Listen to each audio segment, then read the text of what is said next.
الحمد لله نحمده ونستعينه ونستغفره ونتوب إليه، ونشهد أن لا إله إلا الله وحده لا شريك له، وأن محمدًا عبد الله ورسوله وصفيه من خلقه وعترته، صلوات ربي وسلامه عليه وعلى آله وأصحابه وأزواجه وذريته ومن تبعهم بإحسان إلى يوم الدين. ثم أما بعد، فكنا قد شرعنا في علامات الإعراب، وذكرنا بأن علامات الإعراب، وهي من يذكرنا بها علامات الإعراب: الرفع والنصب والخفض والجر والجزم. وذكرنا بأن من علامات الرفع أيضا علامات الرفع الضمة والواو والألف والنون. أحسنتم. وذكرنا بأن الضمة تكون علامة للرفع في 4 ولا 5؟ يلا شنو؟ اسم المفرد، جمع التكسير، جمع المؤنث السالم، والفعل المضارع إذا لم يتصل بآخره شيء، وأيضا إذا لم يدخل عليه جازم أو ناصب. نعم، لم يذكرها. إذا لم يدخل عليه جازم أو ناصب، لأن لو تقول يضرب وأدخلت عليها الجازم تقول لم يضرب، لم يأكل، لم يشرب. إذا أدخلت عليها الناصب تقول لن يضرب، لن يأكل، لن يشرب. إذن هذا ليس مرفوعا بالضمة. العلامة الثانية من علامات الرفع وهي الواو. والواو حركة، هي حركة فرعية، يعني الواو هو عبارة عن حرف ولكن ناب عن الحركة. هناك حروف تنوب عن الحركات، وهناك حركات تنوب عن الحروف. انتبه. إذن فهنا الواو تكون علامة للرفع في موضعين اثنين، وهما جمع المذكر السالم، وفي الأسماء الخمسة، وهي أبوك وأخوك وحموك وفوك وذو مال. حمي الوطيس الآن. هذا هو الحمال اللعب. إذن جمع المذكر السالم، إذا الواو تكون علامة الرفع في كم هذه؟ في 2 موضعين: جمع المذكر السالم والأسماء الخمسة. طيب، جمع المذكر السالم ما هو؟ من يعرف لي جمع المذكر السالم؟ احنا عرفنا قبل جمع المؤنث السالم، صح؟ الحين جمع المذكر السالم يشبه المؤنث السالم ولا ما يشبهه؟ ما يشبهه، لأن الذكر ليس كالأنثى، وليس الذكر كالأنثى حتى بالجمع. إذا فهو كل اسم جمع على أو كان في آخره واو ونون زائدتان، صالح للتجريد وعطف مثله عليه. لو تقول مثلا مسلم ومسلم ومسلم، كم من مسلم هنا؟ 3. العرب ثقل عليه هذا الكلام، فقالت نضيف واو ونون لمسلم وصار جمع مذكر سالم وانتهى الأمر. بلاش احنا علينا هذا التكرار، لأن التكرار فيه ثقل. فيقولون بدل ما يقول جاء مسلم ومسلم ومسلم يقول جاء المسلمون، جاء المؤمنون، قد أفلح المؤمنون. واضح؟ المنافقون والمنافقات، وهكذا. إذن المفلحون، المؤمنون، المصلون، هذا في آخره واو ونون زائدتين، لأن الأصل ما هم في المفرد. المفرد مسلم، واضح، مصل، مفلح، مجتهد، وهكذا. فلما أردنا أن نأتي بالجمع أضفنا الواو والنون، وصالح للتجريد من هذا الواو والنون وعطف مثله عليه. يعني نقدر نحايد الواو والنون ونجيب بدلها مسلم ومسلم، فتكون 3. لكن هذا كما قلنا فيه ثقل، فلذلك جاءوا بالواو والنون. فنقول جاء المسلمون، جاء فعل ماض مبني على الفتح، والمسلمون فاعل مرفوع. أحسنت، بالواو لأنه جمع مذكر سالم. طيب، والنون هذه ايش دعوتها؟ تفضل. النون ماني سامعك، والله ما سمعتك أنا. خلي هو يقول باقي يسمى اسماء. ايش قلت؟ ضمير متصل. لا. ها قالها لك الشيخ ولا قلتها مرة؟ النون طبعا هو اللي قررها لك. إذا النون عوض عن التنوين في الاسم المفرد. احنا قلنا مسلم، فكأن عوضنا عن ذلك التنوين بهذه النون، ولا محل لها من الإعراب. لا نقول لا محل لها من الإعراب. إذا نقول جاء المسلمون. المسلمون فاعل مرفوع بالواو لأنه جمع مذكر سالم، وسميناه جمع لأنه أكثر من اثنين، وسميناه مذكر لأنه يدل على الذكور، وسميناه سالم لأن بنية مفرده سالمة ما تكسرت. مسلم زدناها الواو والنون صارت مسلمون. مفلح المفلحون، وهكذا. إذن هذا واحد. الثاني الأسماء الخمسة. أسماء الخمسة وهي أب، أخ، حم، فو، وذو مال. ذو طبعا ذو هي التي من الأسماء الخمسة، ليس المال، هذه مضافة إليه فقط. هذه خمسة أسماء تسمى بالأسماء الخمسة. واضح؟ وهي الحق ستة، ولكن هنا اقتصر على خمسة، وهي أبوك وأخوك وحموك وفوك وذو مال. كم هي؟ خمسة. طبعا هي أخ، أب، حم، فو، ذو، هي هذه الأصل، هذه الخمسة. لكن هو أضافها هنا. ليش أضافها؟ حتى يبين لك شروط إعرابها، إعراب الأسماء الخمسة. أنت لو قلت جاء أب أو جاء الأب، جاء فعل ماض والأب فاعل، صح، ما له؟ مرفوع. ممتاز. هاك جائزة. هاك تعال، تستاهل جائزة أنت. بارك الله فيك، الله يفتح عليك. شكرا، ممتاز. جاء الأب. طيب الأب مرت معنا على أنها مرفوعة بالضمة لأنها إيش؟ لأنها ما سمعتك. قولها الفوق. استحي، قول الفوق. لا، اثنان لا يتعلمان، مستح ومتكبر، هذا زوج ما يتعلموش أبدا. تعرف شو يقوله؟ طيب إذا اسم مفرد جاء الأب. طيب ما الدليل على أنها اسم؟ الأب ما الدليل على أنها اسم؟ أنا سألت هذا.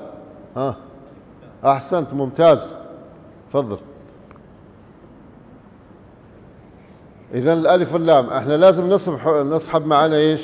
اللي قرأناه الحين قبل، علامات الاسم وعلامات الفعل والإعراب وكذا إلى آخره، نسحبه معنا حتى نطبقه. طيب إذن جاء الأب فاعل مرفوع بالضمة الظاهرة على آخره.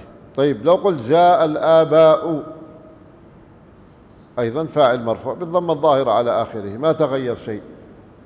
غاية ما في الأمر أننا جمعنا أب على آباء. طيب لما تقول جاء أبوك، جاء أبوك هذه اللي نحوسوا عليها احنا. جاء فعل ماض مبني ولا معرب؟ مبني على الفتح، نعم. جاء أبوك.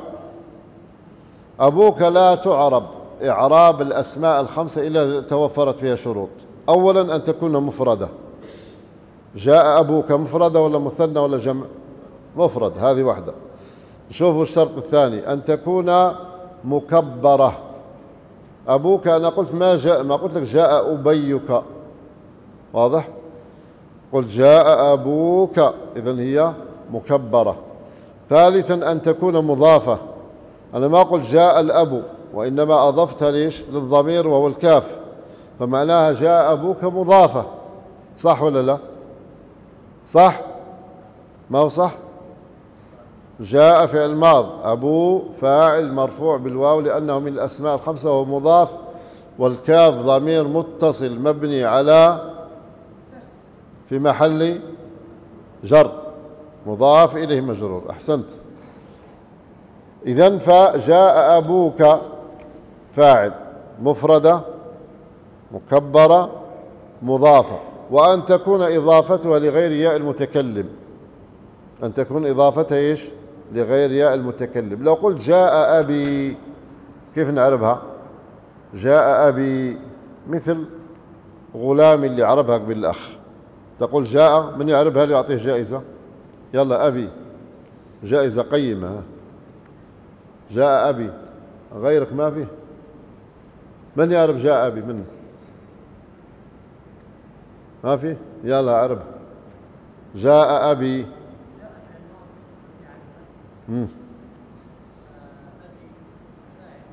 أبي فاعل مرفوع وعلامة رفعه الضمة المقدرة على ما قبله يا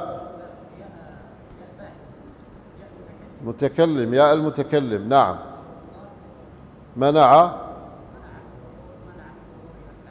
لا لا، قريب يخطفوا منك الجائزة، انتبه. تقدر تكمل؟ منع من ظهورها ايش؟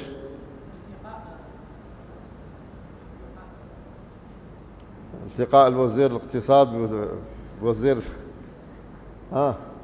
قريب، كملت.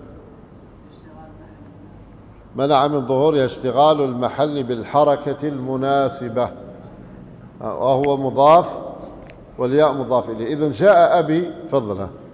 أعطيه الشيخ، جزاك الله خير. إذن جاء أبي فاعل مرفوع بضمة مقدرة على ما قبل ياء المتكلم. إذن هو ليس من الأسماء الخمسة، واضح هذا؟ إذن لا بد أن يكون جاء أبوك هكذا، جاء أخوك، جاء حموك، كلها تعرف نفس. الحم هو الصهر أو الختن كما يقول الأحماء، الأصهار ونحو ذلك، أو هو أخو الزوج بالنسبة للمرأة أيضا، كما جاء في الحديث عن النبي صلى الله عليه وسلم قالوا يا رسول الله أرأيت الحم؟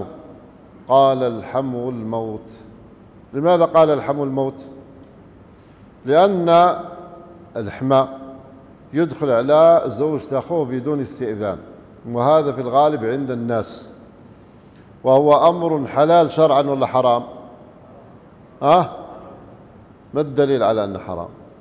ما المجتمع يفعل هذا، كيف حرام؟ كيف تحرم أنت متطرف متشدد أنت.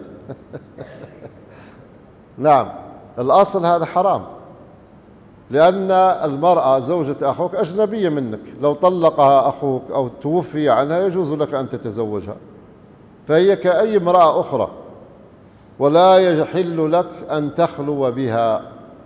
فعبر النبي صلى الله عليه وسلم بالحم بالموت، إما أنه يدخل كما يدخل الموت بدون استئذان، قال الشراح، أو لأنه قد يؤدي إلى الموت، وهي أن يقع الرجل في عرض أخيه والعياذ بالله فيقام عليه الحد فيموت، وهذه واقعة. الإسلام ما حرم شيء إلا وفيه مصلحة لنا ومدرأ للمفاسد. وأذكر أخ في مدينة هنا في الجزائر كان يسكن مع أهله، وانفصل عنهم في بناء في بيت لحاله، فجاء أخوه فدق الباب، فقالت الزوجة من؟ قال فلان. قالت لا أفتح لك حتى يأتي أخوك. قال تفتحين ولا كسر الباب؟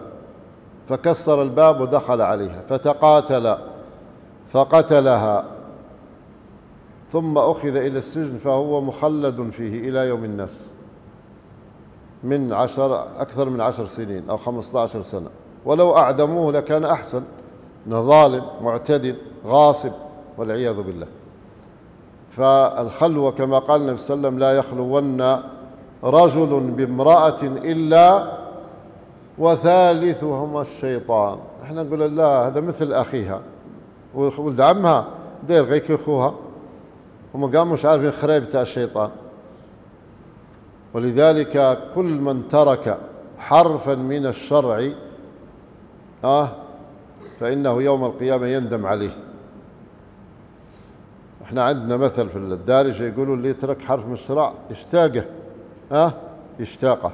ولذلك هذه الأمور يعني بالمجاهدة والإخلاص لله سبحانه وتعالى يمكن أن يتخلص الإنسان منها، ومن دفع هوى الشيطان ورغبات النفس الأمارة بالسوء، ويكون وقاف عند حدود الله سبحانه وتعالى. أسأل الله أن يعيننا على تغيير المنكرات. نعم.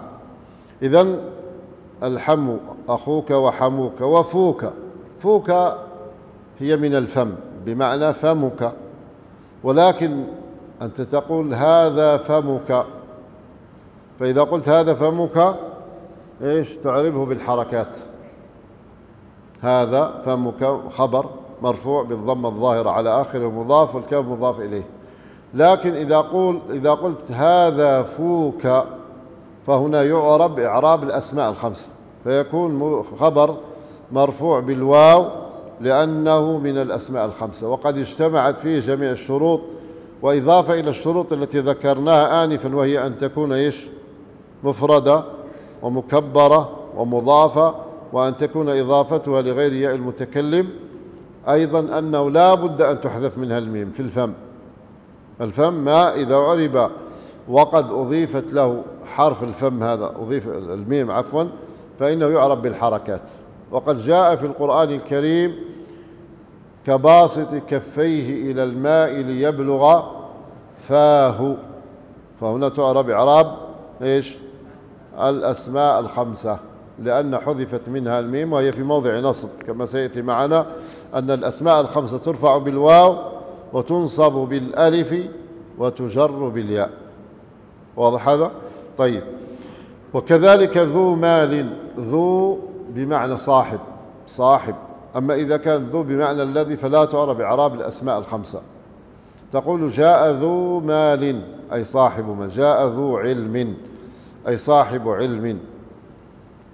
أما لو قلت جاء ذو صاحبته أو أكرمته فهذه لا تعرب إعراب الأسماء الخمسة. لماذا؟ لأن هذه اسم موصول، اسم إيش موصول، والاسم الموصول يحتاج إلى صلة، جملة صلة الموصول، وصاحبته هي الصلة، هي جملة صلة الموصول. طبعا هذه تعرفونها إن شاء الله فيما يستقبل من زمانكم بإذن الله عز وجل.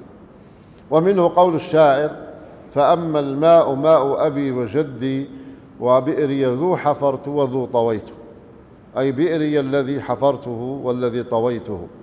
إذن شرط ذو أن تعرب إعراب الأسماء الخمسة فترفع بالواو وتنصب بالألف وتجر بالياء أن تكون بمعنى صاحب. جاء ذو مال بمعنى جاء صاحب مال. واضحة؟ نعم. مش وأما الألف فتكون علامة الرفع في تثنية الأسماء خاصة. إذا قلنا علامات الرفعية إيش؟ نعود نذكرها. علامة الرفعية الضمة عرفناها، والواو والألف، الألف وهي الثالثة.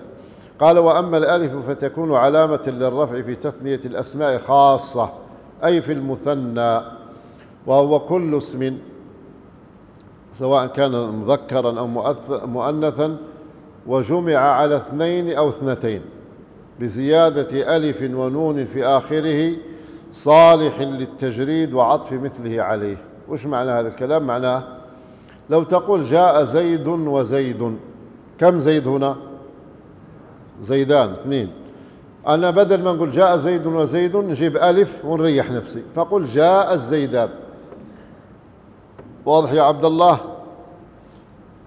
جاء الزيدان، كم زيد هنا؟ اثنان. إذن هنا قال فتكون على الألف تكون علامة للرفع في تثنية الأسماء خاصة، معناها جاء الزيدان وجاء العمران أكلت الهندان، وهكذا كل اسم مثنى معناها دال على التثنية.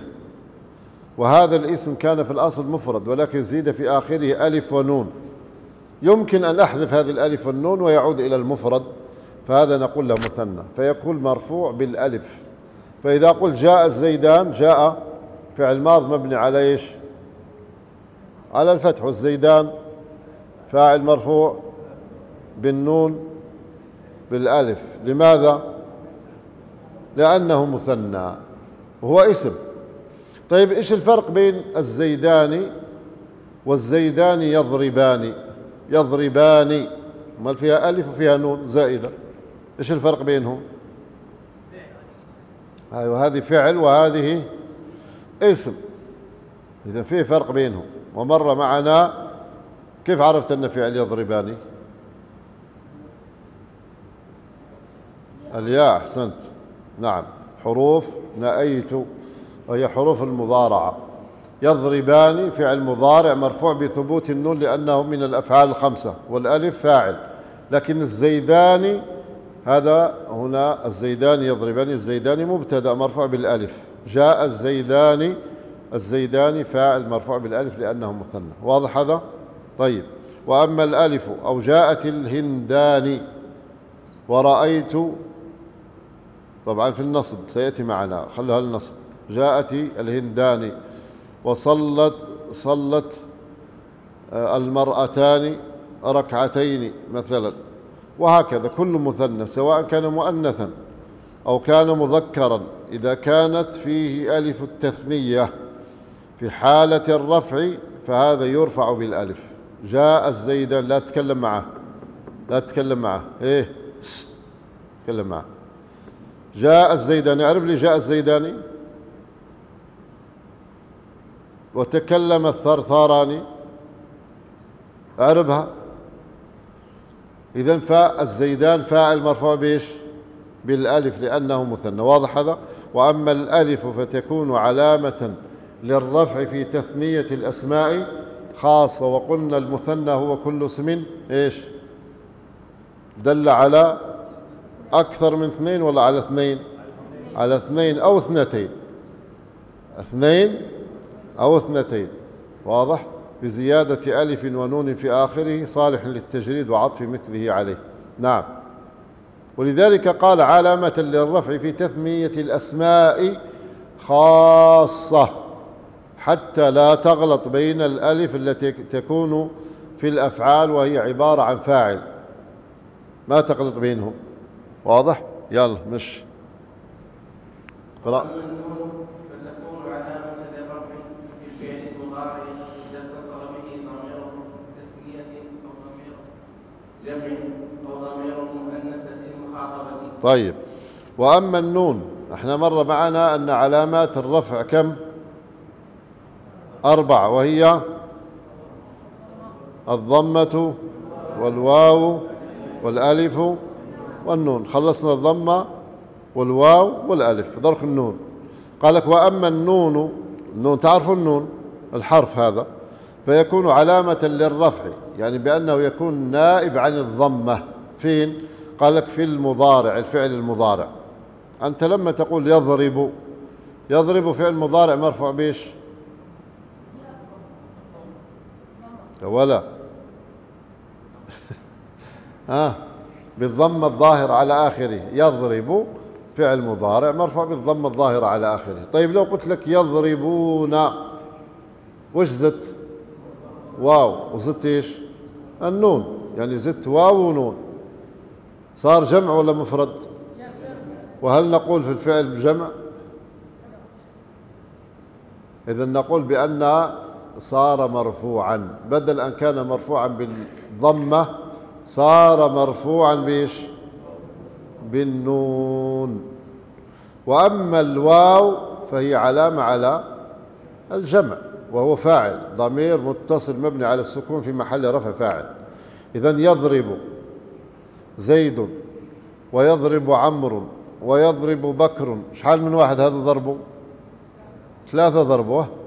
ضربوا خالدا، لكن لما أقول خالد وزيد وبكر يضربون عمرا، يضربون عمرا، في لو كنت تقول يضرب فلان ويضرب فلان ويضرب فلان، لكن الحين جمعتهم كلهم، جبت من الواو وافتكيت من تعدد هذه الأسماء، فقلت يضربون عمرا.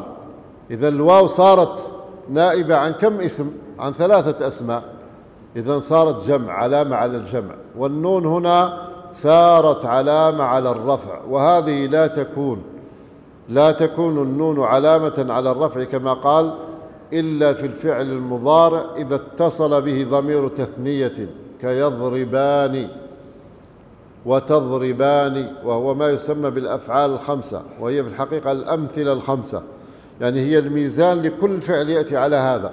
فيكون مرفوع بثبوت النون، فتقول يضربون تضربون، يفعلون تفعلون، يفعلان تفعلان، وتفعلين. كم فعل؟ 5. 2 مرفوعين بيش بالواو، عفوا 2 مرفوعين كلها مرفوعة بالنون، ولكن 2 فيهم الواو، واو الجمع، و2 فيهم ايش؟ ألف التثنية الدالة على الفاعل، والخامسة فيها ايش؟ الياء المخاطبة الدالة أيضا على الفاعل.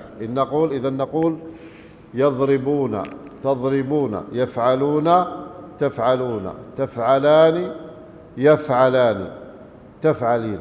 إذا يضربون لجماعة الذكور الغائبين، تضربون لجماعة الذكور المخاطبين، تفعلان إيش؟ للمثنى المخاطب، يفعلان للمثنى الغائب، تفعلين للمؤنثة المخاطبة. أي فعل يأتيك على هذه الأوزان فقل مرفوع بثبوت النون لأنه من الأفعال ال5. طيب لو قلت لك مسلمون، باش مرفوع؟ بالنون ولا بالواو؟ بالنون، بالواو. لماذا؟ لأنه اسم، ومر معنا بأنه مرفوع بالواو لأنه جمع مؤنث، جمع مذكر. طيب جمع مذكر للتكسير سالم. لماذا سالم؟ لأنه قد سلمت بنية مفرده. واضح هذا؟ إذا في فرق بين الفعل وبين الاسم. دائما نشيل 3 دقائق نبه عليه. بارك الله فيك. صلى الله وسلم على محمد وعلى آله وأصحابه أجمعين. والسلام عليكم ورحمة الله وبركاته.